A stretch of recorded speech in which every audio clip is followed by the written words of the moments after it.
Depuis le 14 juillet 2024, date à laquelle Laurent Gbagbo a lancé l'appel de Beaunois, en vue d'un large front des partis d'opposition pour battre à la régulière dans les urnes le Rassemblement des oufouettistes pour la démocratie et la paix, RHDP, les observateurs de la scène politique ont les yeux rivés sur ce que va féconder cet appel.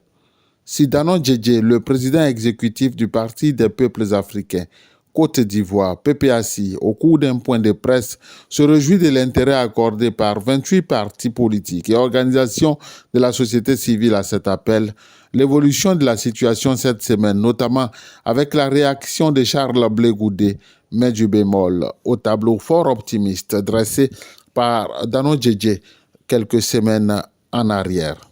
Non seulement le COJEP ne se reconnaît pas dans l'appel de Beaunois, mais il se jette dans les bras de Simone Eivé du mouvement des générations capables, MGC.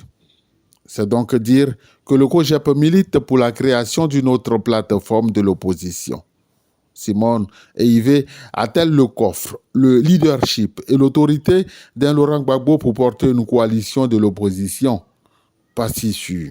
Mais quand on observe la charge des générations des peuples solidaires, GPS, de Guillaume Soro, par le Parti démocratique de Côte d'Ivoire, PDCI, cette semaine même, l'on se rend bien compte qu'il faut parier sur la survenue d'une autre plateforme dirigée par le PDCI et intégrant le COJEP et le MGC. Guillaume Soro, pour sa part, ayant déjà donné son accord à l'appel de Beaunois. Sauf fait extraordinaire, deux plateformes de l'opposition vont naître et se dresser contre le régime RHDP. Ces deux plateformes consacreront ipso facto la mise à mort de l'alliance non idéologique entre le PDCI et le PPACI. Du pain béni pour le RHDP qui, sans rien forcer, aura réussi à casser la dynamique d'unité de l'opposition.